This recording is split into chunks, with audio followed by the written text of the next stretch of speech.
C'est important de rappeler le cadre et le contexte de cet entretien et dans quel contexte justement on a pu parler avec cet homme qui est aujourd'hui en Arménie. Vous l'avez dit, il y a 15 jours tout pile, son fils Mohamed a pénétré dans le lycée Gambetta à Arras armé de 2 couteaux et il a poignardé des enseignants en criant Allahu Akbar.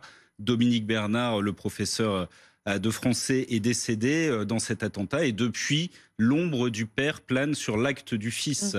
Yacoub, c'est le nom du père, qui a donc été expulsé de France en 2018 et soupçonné en fait d'avoir entretenu à distance un climat religieux ultra radical, très rigoriste, un climat qui aurait même pu conduire son fils à passer à l'acte ce vendredi 13 octobre. C'est donc dans ce cadre en fait qu'on a cherché à le contacter, déjà pour recueillir en fait son sentiment, pour recueillir son témoignage sur ce qui s'est passé. Est-ce qu'il permet d'expliquer les faits? Et du reste, la première question qu'on lui a posée, c'est comment il avait réagi quand il a appris cet attentat. Écoutez sa réponse. Comment vous réagissez à l'attentat qui a été perpétré par Mohamed? Est-ce que vous le condamnez, cet attentat? Bien sûr, j'ai condamné, j'étais choqué. J'ai pas su, c'était très très difficile de me comprendre. Moi aussi, je comprends pas, parce que comme je disais en avant, j'ai été choqué. Les premières choses qui est venue à mes esprits, que je pensais qu'il allait pour prendre quelques papiers dans ces anciens bâtiments. Mais après, quand on voit autre chose, je ne peux pas comprendre ça aussi. Aujourd'hui, oui, ce qu'il a fait, c'est inacceptable.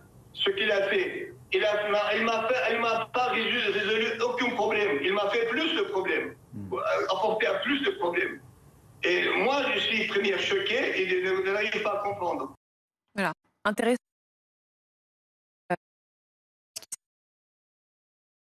On parle là d'un papa expulsé en 2018 et fiché S. Oui, exactement, c'est intéressant. Donc il condamne l'attentat perpétré par son fils, c'est une première information. Il dit d'ailleurs qu'il n'y a pas cru au départ quand l'information lui est parvenue, parce que cet homme qui est aujourd'hui en Arménie, on l'a dit, continue de consulter les médias français, continue de se tenir informé. Quand il a eu les premières informations, il a d'abord pensé que son fils était allé au lycée pour récupérer des papiers ou qu'il y avait eu une bagarre avec son autre fils Souleymane avant de découvrir la vérité. Il dit qu'il ne comprend pas, qu'il condamne cet acte, mais en même temps, cet homme qui se dit musulman, pratiquant sans être radical, pointe aussi en fait la politique française comme l'une des raisons, l'une des 3 causes possibles de cet attentat. Il dénonce tout ça dans des mots très durs et je vous propose d'écouter ce qu'il nous dit à ce propos. Je voudrais vous poser une question. Vous me disiez, c'est aussi la responsabilité de la France. La France, elle n'accepte pas forcément qu'on soit musulman, qu'on puisse avoir notre religion. Est-ce que d'après vous, c'est aussi à cause de ça que Mohamed a perpétré cet attentat? Je pense qu'il y a 3 causes essentielles. Première, son état mental c'est anormal totalement.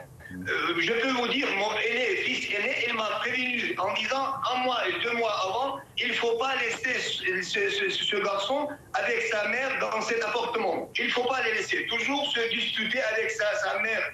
C'est trop difficile. Vous voyez, c'est la première chose. Deuxième chose, comme j'ai dit, les mots provoquants, sa mère, c'est ça. Troisièmement, la politique française. Je dis clairement, je n'ai pas peur des personnes. La politique française contre l'islam, il faut le reconnaître. Tout le monde sait qu'aujourd'hui, la politique menée par la France, elle est clairement contre l'islam. Toujours interdire au nom de liberté, interdire, c'est sûr. Et tous mes problèmes avec ma famille, c'est qu'on a essayé, et je suis pratiquant. Je ne suis pas extrémiste radical, je suis pratiquant. Comme j'ai été déjà plusieurs fois convoqué à l'école à cause de Moussa, l'aîné, où Mohamed dit quelque chose avec son professeur, il toujours disait, ce sont des garçons, il ne faut pas les provoquer. À l'école française, on demande aux musulmans de ne pas afficher leur religion. On prône des valeurs laïques et pour vous, c'est ça qui pose un problème pour vous, les musulmans pratiquants? Oui, c'est un grand problème.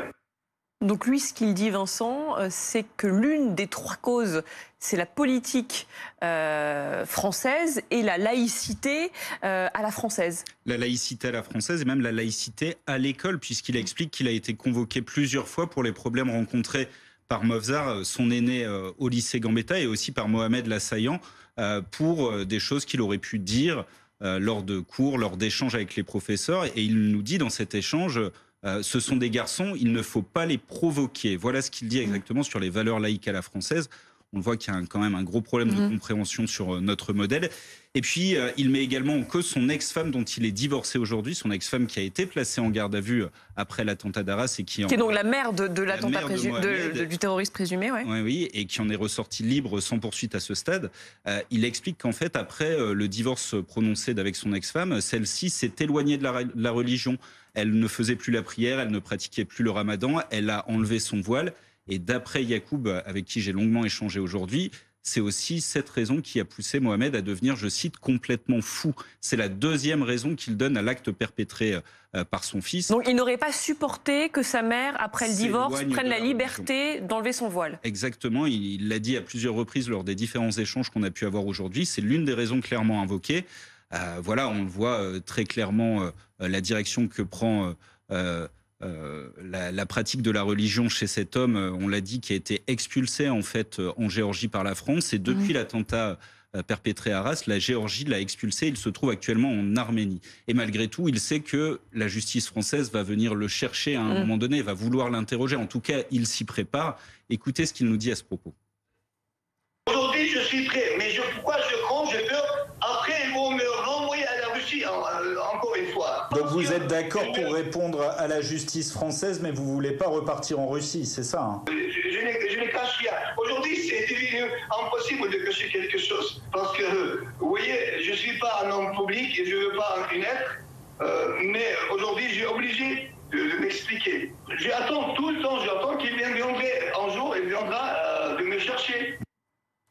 Un jour, ils viendront me chercher. Voilà ce qu'il dit. Et effectivement, c'est pas impossible parce qu'on le sait, l'attentat a été perpétré il y a 15 jours. Aujourd'hui, cet homme, il y a ses 3 fils qui sont en détention pour des faits liés au terrorisme. Et l'enquête sur l'attentat d'Arras, l'information judiciaire, les investigations ne font que commencer. On se doute que les enquêteurs, à un moment donné, vont vouloir l'interroger.